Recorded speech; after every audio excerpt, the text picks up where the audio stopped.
that is all my fan mail for the week. I'm probably going to do an unboxing sometime soon. Maybe if I don't catch fish today, I will do that. But today, we're going bass fishing.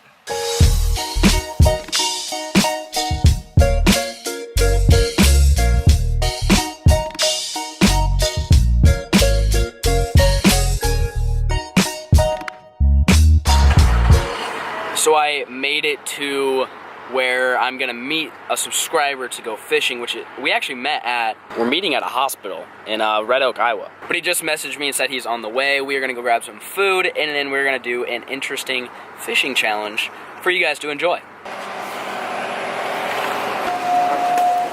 I'll get the chicken. 20 minutes later. So we are leaving Subway. I apologize to Jimmy John's, but there was no Jimmy John's in the town that I'm in. We are headed to the pond right now. It's 10 miles away, and we're gonna catch a big one. So we made it to the pond. Ooh. Don't want to step in that right there. That's doo-doo, you don't want to do that. But there's that's the pond right there. We are gonna do a broken rod fishing challenge. I brought 2 rods that I don't really need or care for, and they're just kind of, John B gave me one, so sorry John B. And then I won another one in a tournament. And I've actually got a funny story behind the tournament. It was my sophomore year of high school. I was fishing a tournament, and me and my partner Ethan won these rods and reels for catching the smallest fish. Actually, hang on. Rick's Custom Truck and Trailers. This is Rick. Hey, I got a quick question for you. I'm filming a video, and I am using the, remember those old Daiwa D-cast reels, that rod and reel that we won in that tournament? Do you remember why we won, or why we won those rods and reels? We got the smallest fish in the tournament, right? Yeah. All right, I just wanted to get the old verification from you. I'm telling the folks at home. All right, see you, Rick.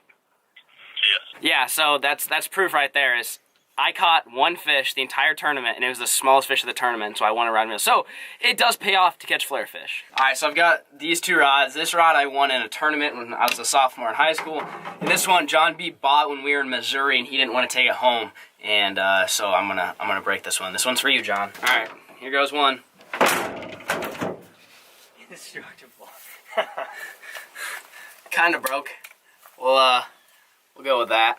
Okay, so that's pull number 1. You guys can see how long it is. It's probably all of maybe like 2.5, 3 feet. That's rod 1. Here goes rod 2.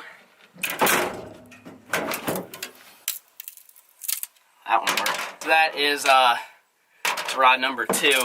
One quick tip for you guys at home, for whatever god-awful reason, if you guys want to do this challenge, make sure you bring a little file, because when you break it, there's like splinters everywhere. So you just sit here and kind of smooth this off. Otherwise, it'll break your line. Just giving you fishing tips in case you decide to want to break your rod, or if you do break your rod, and then you're going to catch fish with them. But we've got a chatterbait tied on, and a little Texas rig Stanko. So that's what we're going to be rolling with today. Fishing a farm pond, gonna catch a pig. Where's the juice at? All right, we made it to the pond. Hopefully this wind noise isn't trash.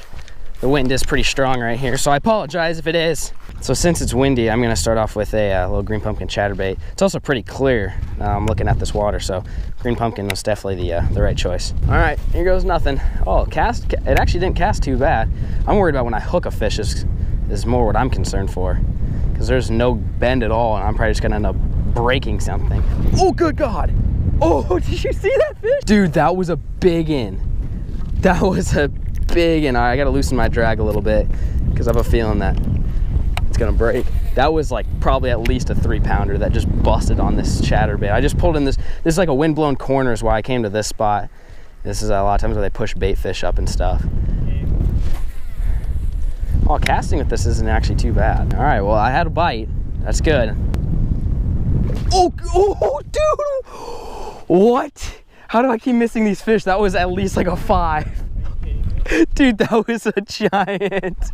Okay, I've got hooks on this thing. This hook is sharp. Not sure what's going on. My guess is there's just no flex. Dude, this no rod thing sucks. There's no flex. So they have no, like, they've got no time to eat it. Well, we found the juice, so that's good. If you guys enjoy these challenge videos and just not like serious fishing, leave a thumbs up right now. Drop a comment down for another challenge idea. I think they're kind of fun to do, just instead of just standard try hard fishing is what I guess you could call it. First fish right there on the chatterbait. I'm unable to actually hook anything because I'm using a 2-foot rod, but using a normal stick and caught a fish. There we go. Perfect conditions for chatterbaits and spinnerbaits. It's partly cloudy and windy, and those are the combinations you want. But I'm determined to catch a fish with my broken rod.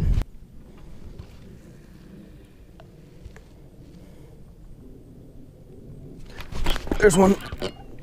Got one. Oh, Senko, get out of there. Oh gosh, he's stuck. He's stuck. He's literally stuck on a stick. He's literally stuck on a stick. I don't know which way to... Got him. I got him. Yes. Oh, no. Broken rod challenge. There you go. That dude came right out of that brush pile. I flipped a little Texas rig Senko in there and caught a fish. All right, first fish right there on the Senko. See you later, Lucy. Sounds big. Big? All right, I'll be back. 1 second. All right, well, there's a big one, huh? Yeah, look at that. We'll toss her on the scale. What'd you catch that one on? Chatterbait. Chatterbait. A little over 5.5. 5.5. Yeah, 5.6. New PB. Is that your PB? Yeah. All right, new PB. Nice, dude. Yeah. See ya, Sheila. Live a good life, okay? Come on. There she goes. Nice. Let's go. All right, he just broke his PB, and I'm over here with a 2-foot rod trying to cast a freaking chatterbait. Probably not a good idea to do the challenge today since there's big ones biting, but I'm gonna stick to it and see if I can catch one of them toads on a broken rod.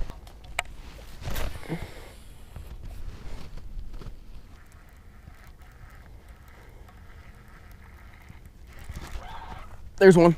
Oh, I got one. I got one. Oh, chatterbait. Oh, baby. Don't break, don't break, don't break. Come on, don't break. Woo! Not a big one, but I'll take it. Right in the top of the mouth. So that is fish number 2. For me, I think Caleb and I both have 2 fish. He has a big 5-pounder, but for using a broken rod and not being able to cast far and set the hook, and I'm just making up excuses, but pretty stoked to catch this little dude right here. All right, see you later, Darrell.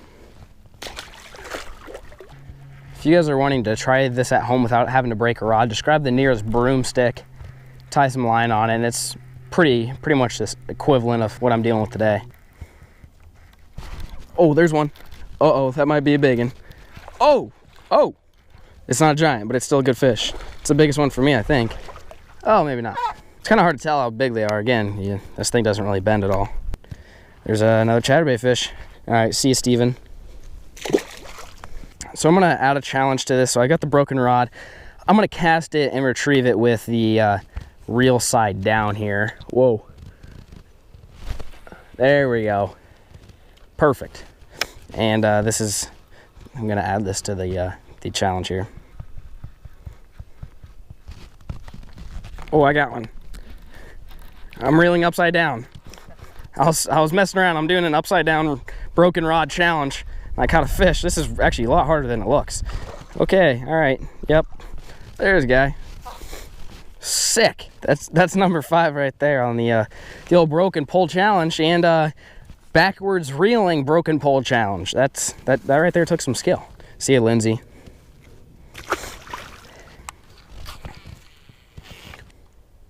There's a bite. All right, let's see if I can catch this one. Yep, okay, got him. Oh, finally hooked one. Woo! Get up here, buddy. On the Stanko. Not a big one. Just another 2-pounder. So far, the big fish are eluding me. Eluding, I don't know what the word it is. But there's a Stanko fish. See ya, Jorge. What? Well, that dude didn't want to go back in the water. So the lure of choice here is a watermelon red flake Yamamoto Senko, fishing on a 2-foot 6-inch. This is a tourney special pole with some 15-pound line. That is the the setup I've got going today. In case you guys are wanting to pick this setup up, I'll drop the link down below. All right, well, I'm moving. I did not catch another fish over there. Caleb is over there catching fish. I think he's up to 7 fish. I think I'm at 8. So he's catching up. So I got to go see if I can hook into a big one to see if I can take the big fish, the victory for the day. This is the juicy spot. This is where the juice is. I just threw my camera down. Sick. But this is where the fish hit me earlier. I don't have a swim bait tail, so not sure if that's a good thing or a bad thing, but we'll see if the big girl eats the chatterbait again. There's one. Uh-oh, it might be her. It might be the big one. It might be the big one.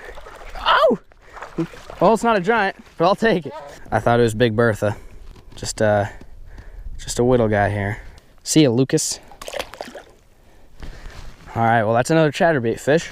Not the size I wanted, and I'm hoping that by catching that fish didn't scare the big one away, if there is a big one here. But it's good that I caught another fish.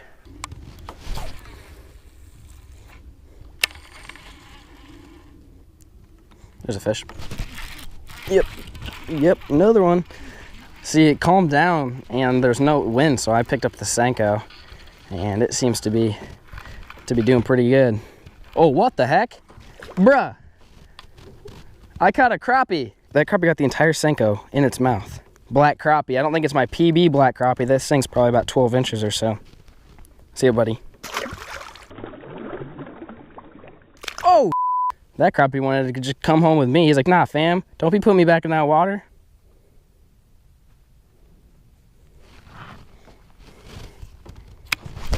There's one. Oh, goodness. Oh, goodness. He's running. He's running. He's running. Oh golly. Oh golly. Water ski him. Yep. I was here texting the Guggen squad, and this dude just starts pulling away. Thanks a lot, Lunkers TV. I'm running out of names. What's your sister's name? See ya, Brittany.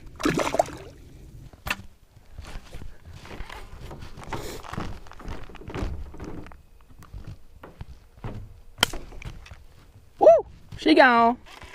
Oh, so much for that. I just broke my chatterbait. Oh, I got no lures left. That's it, going home. See you, Rod. You too.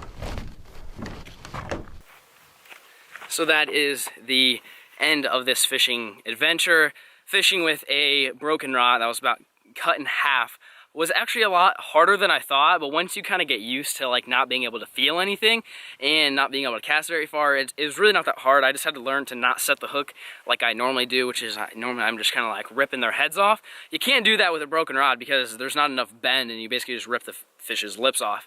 And so that's kind of what I had to learn, and once I had that kind of figured out, I was able to hook into a few more fish. But I kind of went through tips as I was going along, you know, why I'm throwing a Senko, why I'm throwing a chatterbait, the colors. It was fairly clear water, which is why I was going with like green pumpkins and watermelons and that type of stuff. The other thing is, now that it is November, the water is probably pretty cold here. I would assume the water would be about 50-55 degrees. So if you're fishing like a moving bait, like a chatterbait, you want to reel it fairly slow. Maybe use like a 6:4 to 1 gear ratio reel. As far as the Senko goes, I was throwing it weightless, in which it just has a nice slow fall, which is why I think I was able to catch those fish. So if you guys are fishing a pond with a broken rod, hopefully you learned something and how to catch fish using broken rods. I thought it was kind of fun. If you guys like this challenge where it wasn't such like a try hard fishing video where I'm like just trying my hardest to catch fish and kind of goofing around, leave a thumbs up and drop a comment down below of another challenge idea other than like the Barbie rod challenge or the gummy worm challenge, something that nobody's done. I want your guys' help to come up with some unique challenges for me and the other members of the Guggen squad to do together when we're down in Texas or anywhere collaborating this winter. That's all I've got. Thank you so much for watching. Peace.